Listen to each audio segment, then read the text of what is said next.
Hello everybody, this is Salvo Godfather again with another video on Hearthstone. I had a suggestion from a follower to do a video about the collections that I actually use, the cards that I play with. So I decided that probably wasn't a bad idea to show people how I play and what kind of deck build that I actually have. The reason why I think it might be interesting for people is because, as I've mentioned in some of my other Hearthstone videos, I don't spend money on this game. I'm pretty well a cheapskate when it comes to spending money on these games, especially the free-to-play games. So it might be a good idea to show people what I actually play with. So I'll go into my collection here and show you.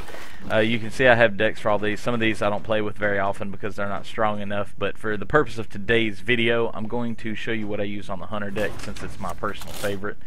As you see, if you're familiar with the game, each champ has specific cards to themselves, and with the Hunter, I think his are probably some of the best, simply because a lot of these can compound each other in a lot of ways, and one will benefit the other by owning it and using it. So that's why you're going to see a lot of his cards, his specific cards, in the decks that I have. I'm not going to go through and read you everything that each one does. You probably can tell for yourself what a lot of these do. The ones I'm going to talk about are the ones that to me are key cards that I use, that I've played. And I will go ahead and say that because I haven't spent money on the game, pretty much all of these cards that I own I've unlocked through winning gold by completing quests, or through crafting when I get too many doubles of cards and things like that I turn them back into arcane dust and craft. That hasn't happened too many times, but I have used it a couple of times. You can also see that I do have some cards on this deck, like the Molten Giant here, that I achieved through completing some kind of challenge or quest or whatever. So that's why it has the little gold stuff around it. And I've pretty well put him on all my decks. He's actually one of the few changes that I've made to this particular deck in the last couple of months, just because he's so powerful. And typically playing the Hunter in ranked play, you're going to take enough damage that you can play him for very little. So he instills that immediate need to attack him and get rid of him. So that's why I like having him in this deck. But the cards to me in this deck that play a major role, oddly enough, one of them would be a 1-gem card. This Web Spinner, being able to add a random beast card to your hand, comes in huge sometimes. I typically don't like to play cards that I don't know exactly what's going to happen with them, but this is a card that for 1 gem it's a pretty safe play, as well as being able to be a beast card when you play it, how he can compound others' abilities and things like that, and have effects with other minions that I may play. I do enjoy keeping this card in the deck, and that's why I run with 2 of them, because sometimes it adds a random beast that's actually a pretty strong minion to the field for very little, and it's almost like trading in a 1-gem card for a 9-gem card without actually having to take a slot in your deck. So he's one card that I like to use. The Hyena, if you play him correctly, his ability to gain +2 attack and +1 health can come into play, especially mid to late game, when you can build up some taunt cards and things like that. But it's one of those where, because everybody knows what he can do, people tend to attack him pretty quickly and get rid of him.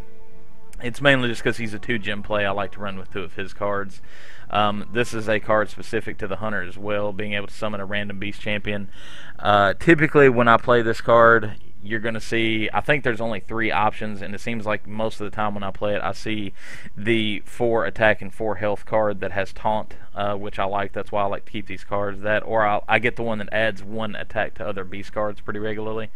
So I do like to keep 2 of those and play those, because once again, they're a low gem play.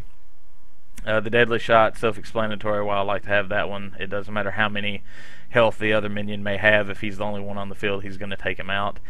This one is a really nice card to have because it can attack the champion or minions, and obviously being that if you have a beast it'll do 5 damage, that's pretty hefty damage, especially early game.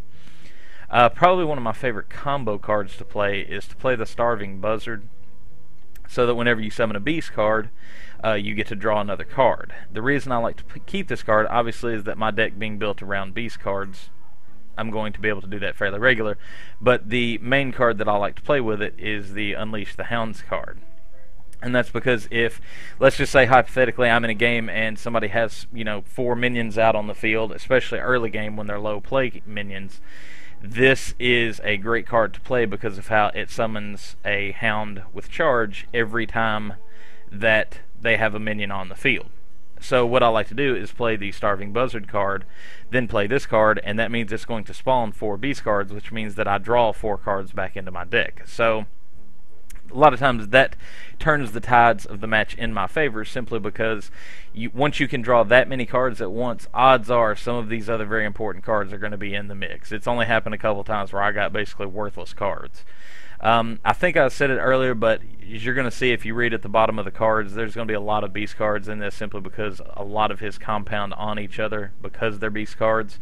I do like to play the Houndmaster card on the Snapjaw card, because having 7 health immediately makes him something to have to be contended with, especially early game. And the fact that he has 7, if you play the Houndmaster card with him, gaining the +2 health and +2 attack with taunt makes him a very annoying card early game.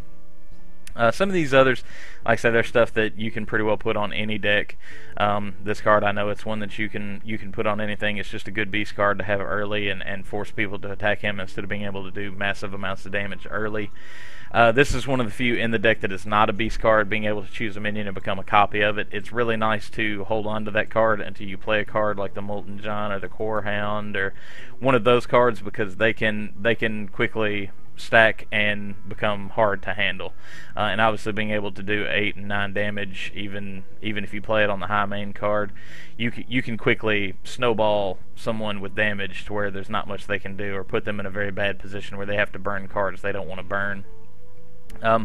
The other card that I put on this is the mech card, Alarmobot, and that's, as you can read for yourself, at the start of your turn, swap this minion with a random one in your hand.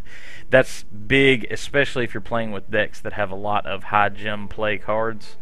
I don't, like I say, a lot of my decks, as you can see with this one, even if you look at the ratio, I have a lot of low gem plays. Actually, probably about half of my deck or more is going to be 3 gems and below. So it's one of those things where when you play the Alarmobot, you really need to have taunt on the playing field. Otherwise, people are going to attack that immediately, because they know that card isn't going to come out unless you have high play minions early game that you want out on the field early to start doing massive amounts of damage. So I don't recommend playing that card until you have a healthy amount of taunt on the field so that they can't attack it. Beyond that, it's really up to you how you like to play the beast. I do highly recommend playing beast cards. And as you see, there's a lot of beast cards here that I haven't played or don't carry in this deck for one reason or another. A lot of these I've tried and didn't like, or don't feel like I really get much out of them. The Raptor is a card that I played with for a while and just recently took it back out of this deck because it doesn't do anything that special, and I felt like I had too many low gem plays to carry another one onto the field. So basically, that's how I like to play this particular deck. And if I know if I would spend some money on the game, that I could probably make this a very powerful deck, one that would probably be virtually unstoppable, especially at low rank play like I am. But to me, it's not as rewarding when you just basically buy success in a game like this, especially when it's pay to win games like Hearthstone has become, and League of Legends and some other games. And that's not to say that League of Legends is a pay to win game. I know that still requires some skill, but there's a lot of pay to play games out there that people are playing nowadays, this being probably one of the most popular. And for me, it's just the fun of unlocking these, and it makes it a whole lot more rewarding when you get them. So like I say, this series is not going to be about teaching you how to play Hearthstone as much as teaching you how to build a decent deck on a budget. So I hope you enjoyed it. Please like and subscribe to the channel, keep supporting Salvo, and hope you guys have a great day.